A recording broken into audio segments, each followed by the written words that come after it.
Our focus to the other big story of the day, and this one is from Karnataka. Here's a heartbreaking story from Karnataka where a man died by suicide and his wife is alleging that it was due to continuous harassment by a microfinancing firm. And there is another one that has come from Belgavi where a family was forced to debt distress. A couple, in fact, in Raichur had availed of these services, but things took an ugly turn when the husband died by suicide.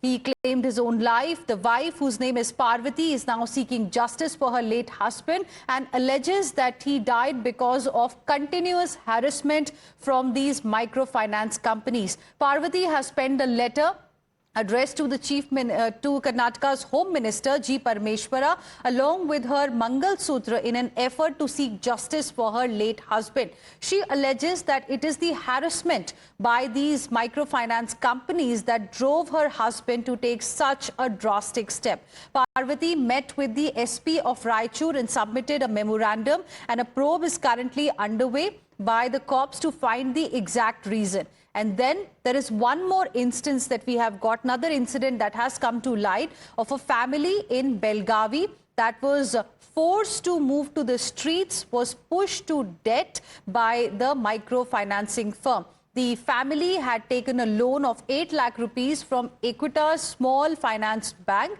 They repaid most of the amount with interest but were unable to pay some amount. There was a balance amount. Now the firm went and got a court order and seized the family's home as well as belongings. They had taken the loan to pay for their daughter's wedding.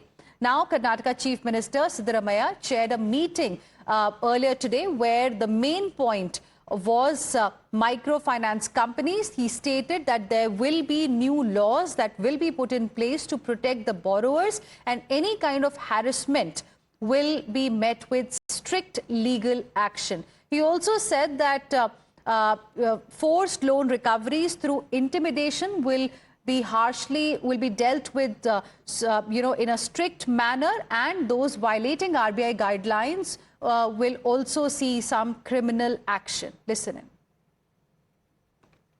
We have warned the Microfinance Institutions Association and its office bearers that if you violate the rules and regulations of the RBI, the government of Karnataka will not keep quiet. Will take stringent actions against the violators. The recovery proceedings should be in accordance with the provisions of the RBI guidelines. And we have another reaction as well, in fact, coming in from the Congress party's MB Patil, who said that action will be taken so that borrowers are not harassed in the manner they were harassed in these cases. Law Minister H.K. Patil, Home Minister G. Parameshwara, Revenue Minister Krishna Bairegowda and others to formulate a very, very tough law to deal with the microfinance banking system, as well as those who have done these scams, they will be severely punished under law. And viewers, this has become a political issue as well in the state of Karnataka, and BJP leader Basavaraj Bommai said it's high time the ruling government opened its eyes on issues like these. ನೋಡಿ ಈ ಸಮಸ್ಯೆ ವಿಶೇಷವಾಗಿ ಗ್ರಾಮೀಣ ಮಟ್ಟದಲ್ಲಿ ಮತ್ತು ಶಹರದ ಬಡವರಲ್ಲಿ ಬಹಳ ದೊಡ್ಡ ಸಮಸ್ಯೆ ಇದೆ. ಹಲವಾರು ಸಂದರ್ಭದಲ್ಲಿ ಕಂಪ್ಲೇಂಟ್ ಬಂದಾಗ ಪೊಲೀಸರು ಬಡ ಹೆಣ್ಣುಮಕ್ಕಳು ಬಡವರ ಪರವಾಗಿ ನಿಲ್ಲದೆ ಯಾರು ಮೈಕ್ರೋ ಫೈನಾನ್ಸ್ ವಸೂಲಿ ಮಾಡಕ್ಕೆ ಗುಂಡಾಗಳು ಬರ್ತಾರೋ ಅವ್ರ ಪರವಾಗಿ ವರ್ತಿಸಿದ್ದಾರೆ. ಯಾಕಂದ್ರೆ ಬಡ ಹೆಣ್ಮಕ್ಳಿಂದ ಪೊಲೀಸರಿಗೆ ಏನು ಸಿಗುವುದಿಲ್ಲ, ಮೈಕ್ರೋ ಫೈನಾನ್ಸ್ನಿಂದ ಅವ್ರಿಗೆಲ್ಲ ವ್ಯವಸ್ಥೆ ಆಗ್ತದೆ. ಹೀಗಾಗಿ ಅವ್ರ ಪರವಾಗಿ ನಿಲ್ತಾರೆ. ಅದನ್ನು ಮೊದಲು ಈ ಸರ್ಕಾರ ಬಂದ್ ಮಾಡಬೇಕು. ಅದನ್ನು ಬಂದ್ ಮಾಡೋದು ಬಿಟ್ಟು ಬರೀ ಮೀಟಿಂಗ್ ಮಾಡ್ತೀವಿ ಅದನ್ನು ಮಾಡ್ತೀವಿ ಅಂತ ಇಷ್ಟು ಮೀಟಿಂಗ್ನಲ್ಲಿ ಏನಾಗೋದಿಲ್ಲ. ಕೆಳಗಡೆ ಕಾರ್ಯಾಚರಣೆ ಆಗ್ಬೇಕು. ಪೊಲೀಸರೆಲ್ಲ ದುಡ್ಡು ಕೊಟ್ಟು ಸ್ಟೇಷನ್ಗೆ ಬಂದಾರ. ಅದರ ಪರಿಣಾಮ ಇದೆಲ್ಲವೂ ಕೂಡ ಈ ಥರದ ಬಡವರ ಮೇಲೆ ಎಲ್ಲ ರೀತಿಯ ಶೋಷಣೆ ನಡೆದಿದೆ. And Congress leader Priyank Kharge also remains optimistic that the meeting chaired by Chief Minister Siddaramaiah will lead to some promising results.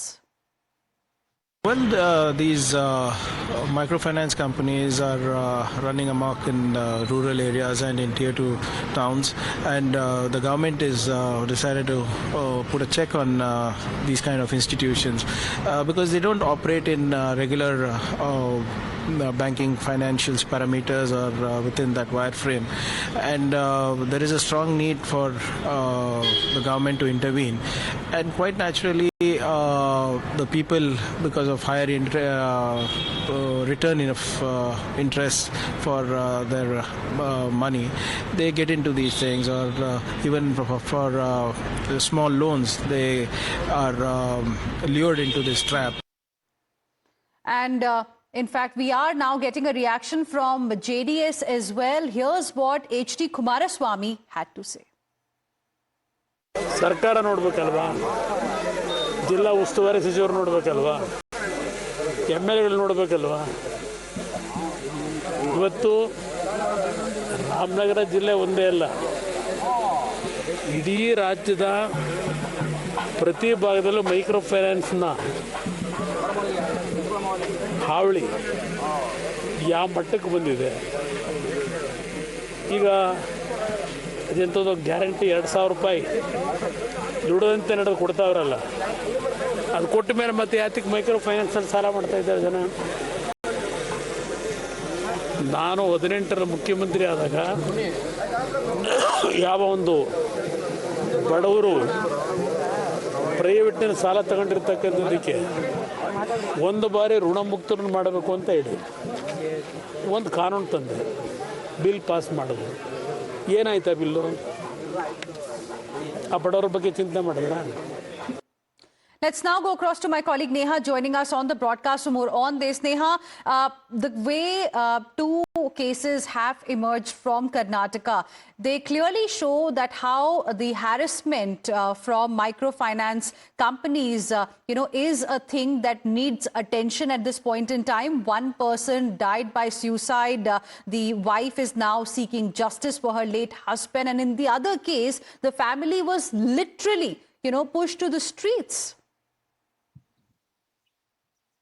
Well, that's absolutely right. A very concerning issue here in the state of Karnataka, where we're seeing how many of these small finance or microfinance companies, in fact, have been harassing people to pay their loans back. Now, of course, this isn't just in the manner of course, what we've been showing. People are being driven to suicide here. The Karnataka Chief Minister today confirming that 7 cases already, in fact, have been registered now against these microfinancers. But, of course, the larger question of how this is going to be regulated, because many of these unregulated microfinance companies still continue to operate. And, in fact, they go on to, of course, take massive, amounts of interest here that people have to pay. They're unable to pay. Ultimately, of course, they have to take their own lives here. Of course, the Karnataka government now has set new laws and a new amendment that could be brought in over here in the state. It is a matter of time before this ordinance possibly is passed in the cabinet, and we actually see the kind of effect that it's going to have on ground, and whether the government would be able to crack the whip on these microfinance companies. All right, Neha, thank you very much for the moment for joining us with all of those